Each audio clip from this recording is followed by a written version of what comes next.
Right, it's August, it's 2025, it's Saffron Walden Common. Can only mean one thing. Why not? I'm taking a piss. Saffron Walden Car Show.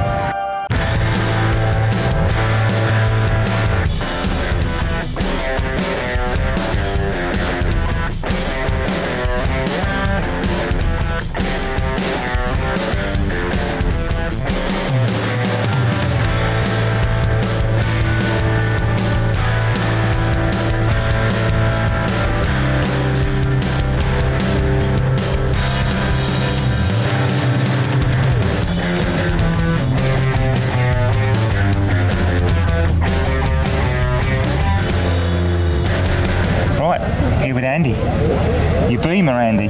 Tell us about it, please. It's a M4 competition, 450 horsepower standard. This one's running 560. Only? Yeah, only, yeah. Yeah. How long have you had it? I've had it since March this year. Okay. Obviously it's replaced the M3. Yeah. But they're just battling for the space in the garage at the moment. Yeah, but it's winning at the moment. Well, that one's still in the garage because it's the older one, but yeah, eventually. Yeah, very nice. Will be for this so one. how long have you had the M3? The M3 I've had for 4 years. Okay. Cool. But yeah, starting to fall out of love slightly. Yeah, so it's definitely all the way now. Definitely. Yeah. Also, Andy, we understand that you've taken it to the ring as well. Yeah, we went last month, did track day at the ring. Okay, how many of you went? There was 2 of us in my friend went in his grey M4, I took this one. Yeah, and what time did you do? On my 3rd lap I did a 9:32, which I thought my target was to get... That's not bad, under 10 minutes is good. That's what I was aiming for, and I thought if I haven't broken anything and haven't crashed it, I'll take that. No, under 10 minutes is really good. Yeah, really good. Appreciate that. Well, it's a lovely car. Thank you. Thank you very much for telling us about it. No problem at all. And see you soon. Thank you. Right, so I'm standing here with Jamie and he's got a Triumph TR3. Now, you know how I feel about British sports cars. I just got drawn straight over to this. It's absolutely fantastic looking. Jamie's going to tell us all about it. Tell us all about it, Jamie. Well, I brought this one down today. It's my boss collects cars, and his wife's basically said to him, you can't buy another one unless you get rid of some. So, and he's got a big range of cars in Brentwood? Yeah, Brentwood. It's called Fairmont Sports and Classic. But he buys them, but he's not too happy selling them. He's a bit...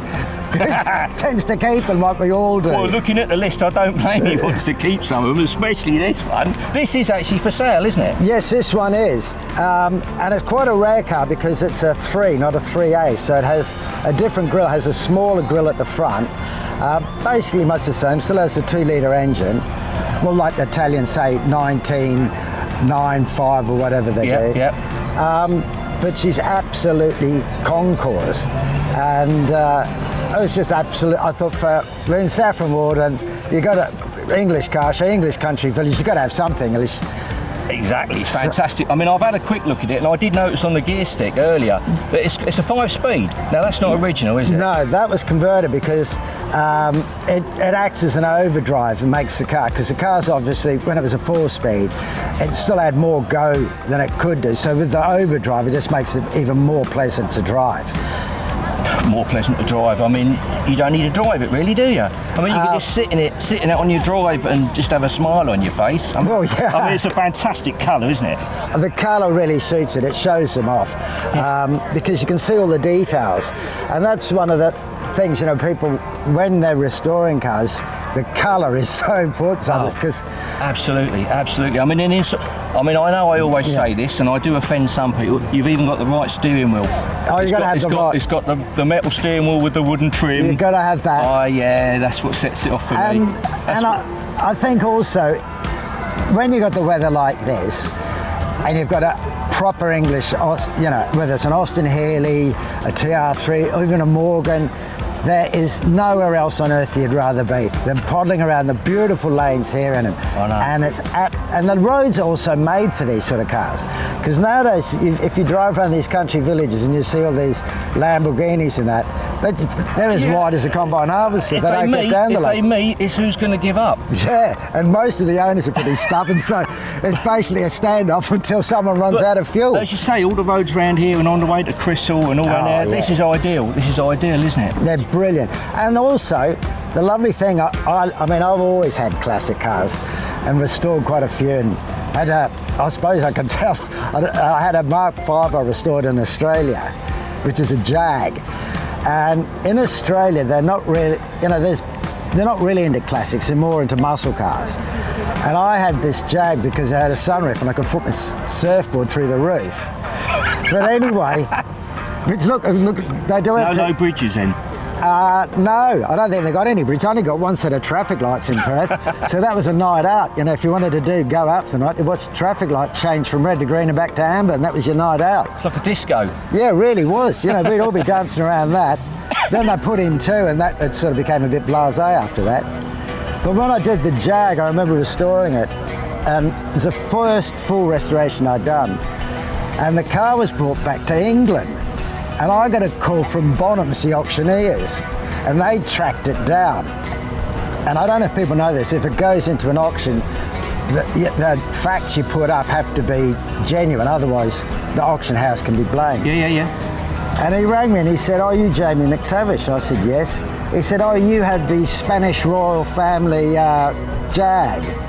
And I said, "No, I had a Jag that was bought by a woman, shall we say, of dubious means, and she bought it and had a tow bar fitted to it. Because when I found the car, it was in Kalgoorlie, in a mining town, with a caravan on the back, with 3 doors on one side with numbers, so you don't have to guess too much what was going on.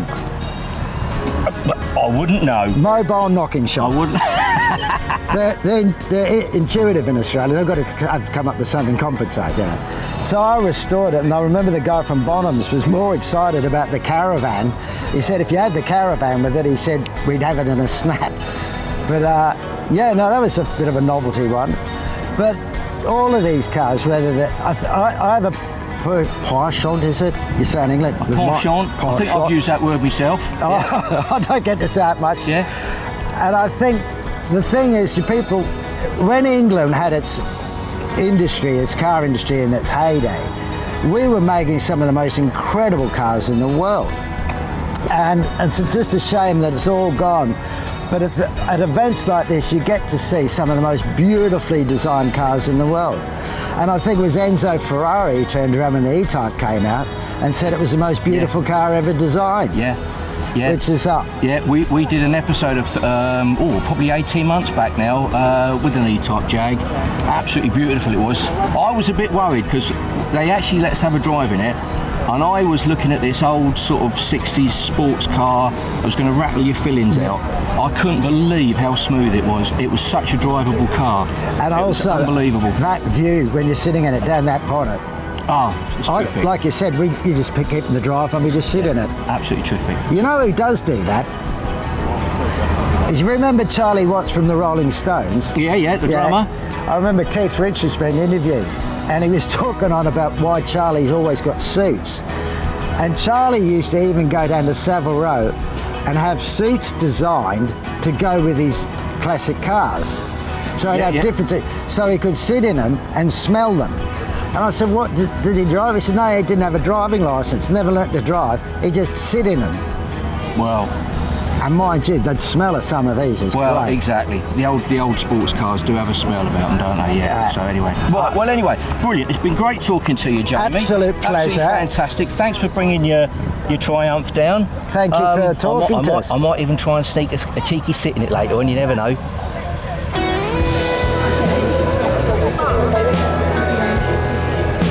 Next car on the list, Bond Bug. It's Robert Andrews. It's a bit notorious, this one, around the area, isn't it? Certainly is, yeah. You've been seen wearing a cape and driving around in it? No, not the cape. It's more like the Christmas costumes. Yes. So, how did you acquire it, Robert? When did you get it? Oh, yeah, thanks, yeah. That's helpful. I acquired it about 20 years ago. Yeah. I bought it from a chap in Newmarket.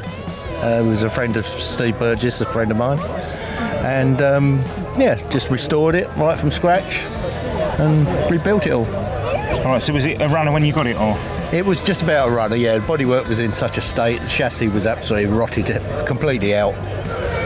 So I've had to put, different chassis on it and rebuild it all. And just put another engine in it, another gearbox. So they're getting quite rare now, aren't they? Yeah. Yeah, the money's starting to show of them now, aren't they? Well, apparently there's only 150 left registered in the world. There might be lots in sheds and sort of not registered, but there's quite a few. Yeah, because there aren't many on the road, I don't think. Oh, there's well, last year we had my friend down here from Braintree. He brought his down, but that's about the only one round here.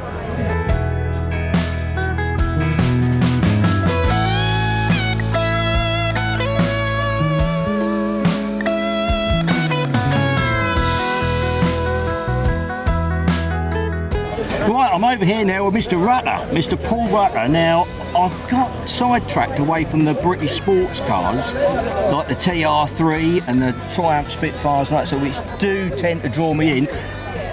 And I'm now looking at this, and I haven't got a clue what it is. I really haven't got a clue what it is. So hopefully, Paul will be able to explain what on earth we're looking at. What are we looking at, Paul? Hello, Mark. This is a 1930 Ford hot rod.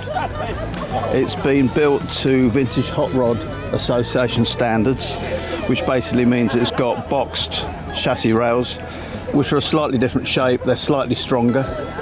It's got a 32 grill shell on it. It's running a small block Chevy. It's running a TH350 automatic gearbox, and it's running twin Solex carburetors.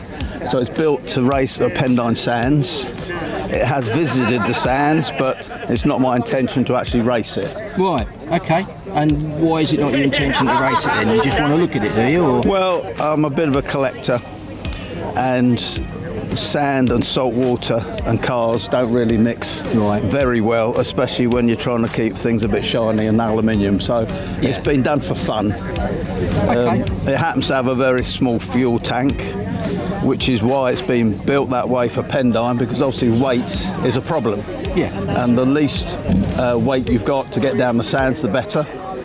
It has to be built with drum brakes, which is all part of the standard that you have to attain in order to be able to race at the sand. So it's a bit old school. So it's drum brakes front and back? Front drum brakes all round. Strangely enough, obviously a relatively modern engine, as opposed to a 1930 4-pot, which develops no power at all. So it's probably capable of 100 miles an hour. It's just a case of whether or not I've got the bottle to drive it. Well, you want to be doing 100 miles an hour, innit? Exactly. Wow, blimey. But you say you're a bit of a collector then. So what else have you got? We have a You obviously only bought one, because you can only drive one at a time. I only drive one at a time, as I've been told quite frequently. We have a rusty pickup, a 1950 Chevy, recently dressed up in the Saffron Walden Carnival as Mater. So we put a wrecker back on it. We put big eyes on the windscreen and a pair of goofy teeth. I have a 1937 Ford Coupe, which is the one I've had the longest, and inevitably is the one I'm going to finish last. And I have a 1950 Suburban, which is the original people carrier. So that takes 8 people in it. So basically like a big panel van, but with windows. And it's all done with nice paintwork now and nice leather seats. Because am I right in saying, I don't know if you still do, but didn't you used to do weddings? Didn't you do weddings? I did weddings some years ago, probably stopped about 10 years ago. I used to have Model A's, so what people call Bugsy Malone cars. And I just got fed up with doing that. It wasn't too much pleasure, too many arguments with daughters in the back of a car on the way to the wedding. Have you booked the flowers? Have the invitations gone out? And all that general sort of stuff that happens at weddings. High tension. So you knocked it on the head? So I knocked it on the head. And went into these sorts of things? So this is something which I picked up when I was 23. I probably built my first car. Then, as we all do, you have a family, you've got a mortgage, time goes on, you haven't got time to be looking after cars. Now I'm young, free and single, well perhaps not quite so young. Effectively I've got back into the hobby, which now probably takes up 2 or 3 days a week.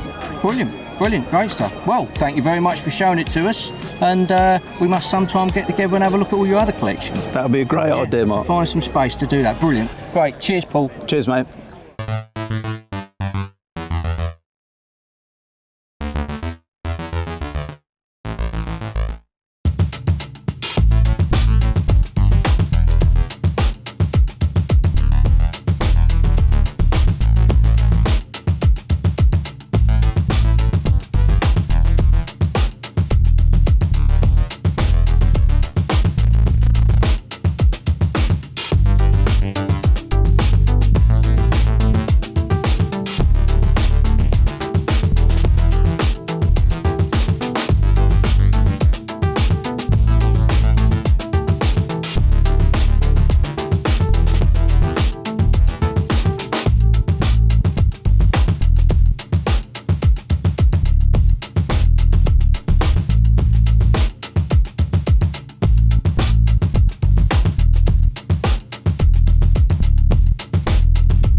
Right, people, 911. We found a 911, and we probably found the best 911, and it's also got a nice little story to it as well. This is Sean. This is the man that built it. If you'd like to tell us about it, Sean, how it came about, and the little story you told me earlier, actually, about how much you paid for it and what happened then. I've owned the car for 5 years. I bought it as a wreck for £10,000. Someone had imported it from the States. It sat out languishing on all the online internet forums, and I was the mug that bought it. It had a lot of the wrong things with it. But selling the wrong things actually paid more or less what you bought it for, didn't it? Yeah. Well, you got to play the game. Yeah, You've got to know what you're doing with these things, because they are quite expensive to restore. Yeah. So was it an actual shack? Was it when you got it? Was it? Yeah, the bottom 9 inches of the car are all brand new. Really? Yeah, all the way through. So it took me about 2 years to get it to this state. So you've done all the bodywork, all the painting. Yes. So you haven't done what I normally do, is I paint it and then think I don't like that, and then rub it down again and paint it again. No. No, you do it right the first time. Yeah, there's a lot of paint to go on these. Yeah. Because it was fully stripped to bare metal. It's a bare metal strip. Okay. And you've got a story about the engine as well. The engine isn't quite straightforward, is it? No, it's based on a 2.3 litre ST engine that it's high compression. I've rebuilt the engine, and it's electronically fuel injected. Yes, which you showed me, and I was quite impressed with that. Yeah, very impressed with that. So we've got a fuel injected Porsche 911, 2.3 litre high compression engine. Yeah. And you built all that yourself and worked it all out yourself. Yeah. Very impressive. Done the stuff. entire car, everything. Yeah. And it's part interior and everything is easy enough to find, or? Yeah. If you know where you're looking, it's easy enough to fine. find. But this is a 1 year only car. This is 1969. This is the first of the long wheelbase cars as well. So it's full of lots of 1 year only parts. Oh, fantastic. And you've got other Porsches as well, haven't you? I've got a 1966 911 as well. Dual wheelbase. Some people you like when you interview, some people you hate. But I hate you in a nice way. Yeah, but it's getting into the game at the right time. Yeah. You know, I've owned the 66 car for about 15, 16 years now, so. Lovely. No, and they weren't worth a lot of money when I bought it. Yeah, bought it at the right time. Yeah. So have you got any other projects on the go at the moment, or this is your main hobby? It's just a hobby. I don't do it professionally for a living. It's just a hobby, yeah. No, it is a beautiful car, Sean, it really is. And you've made a lovely job of that. And I just keep seeing little details, the Triumph stuff on it and stuff, and it's very impressive. Very impressive. Thank you very much indeed for taking the time. No problem. Thank you very much. Thank you.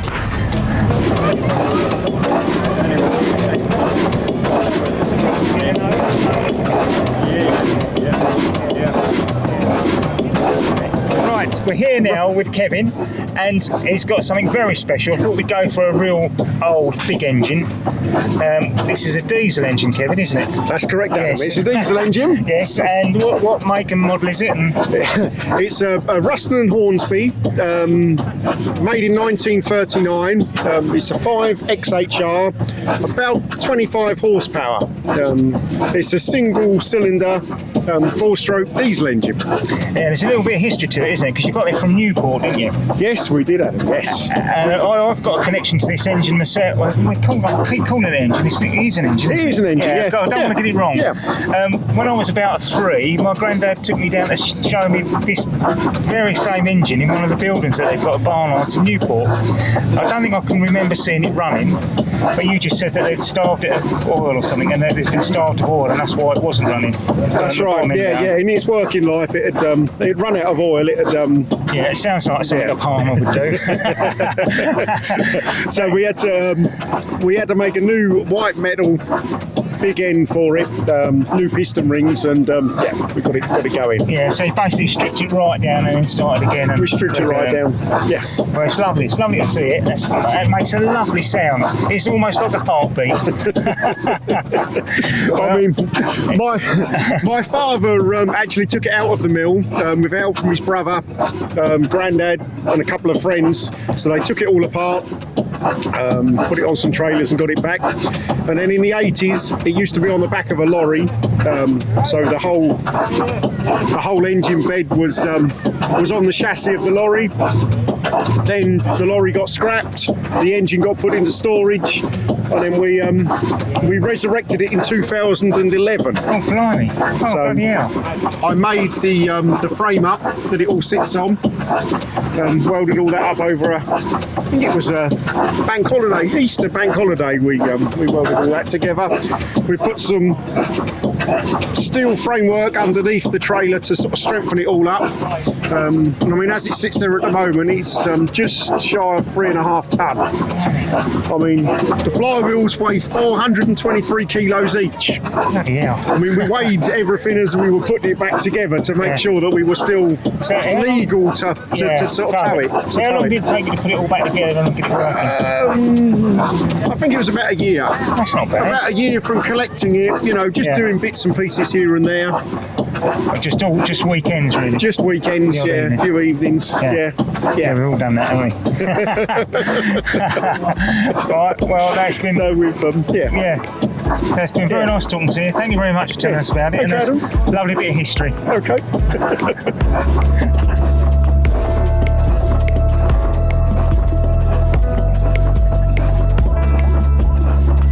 Something a bit different. Another TR, actually. We've got a nice TR8, and this is Cliff's car. Yeah. If you'd like to tell us about it, Cliff, it's looking very red today. Yeah, it's had a respray. I bought this car in 4 years ago off a fella who unfortunately died, and his daughter sold it to me, and he's done most of the restoration work, and all I had to do really basically was get the spray work done. I put a new vinyl roof on it and cleaned up the engine bay and all that, but most of the work was done by him. I've had all new seals, it's all been done underneath, all resprayed, and the roof was the main bit, trying to find someone to get the roof done. Yeah, because this is the V8 version, isn't it? It is, yeah. How many miles has it done, if you don't mind me asking? This has done 90,000 miles. That's not bad, is it? But the interior's good for that mileage. Yeah, it is. It's one of the things I'm going to do is get the seats done, and get them done original. I've got a fella who I've got hold of to do them. Yeah, because I think you can still buy the tartan cloth. I think Yes, you can, they manufactured it, I think, haven't they? So I think you can still get it. Well, we've got something else to do with the TR8, and this is Sam. You've done most of the engine work though, Sam, haven't you? Yeah, pretty much. Yeah. I mean, it was always fairly in good nick when we got it. It had some electrical issues, which took a long time to figure out because it's old Lucas stuff inside there. I was led down the path of a resistor that was told it could be anywhere in the wiring loom. Yeah, because they weren't a standard. You might have two different people making the loom. They might start in a different place, and wherever it ends up, it ends up. Yeah, pretty much. So luckily, I ended up just being the illumination power module in the end. So switched that out, and then G5 to life. So that was that. I mean, but you've got a kit on it as well. Yeah, it's got the Viper body kit on it. So where did they don't originate? Most of them come from the States. Yeah, most of them came from the States is what there was, and I think someone said there's not that many Viper kits in the UK. So it does look very nice. Yeah, it does. It looks very nice. Yeah, it just needs some tidying up doing the engine. I'm going to change the HT lead to make it look smarter. I think really. Yeah, chrome airbox on it. Yeah, just do that up, make it look a bit prettier. But other than that, she's a lovely runner. Yeah, it's perfectly. Nice. So it's lovely.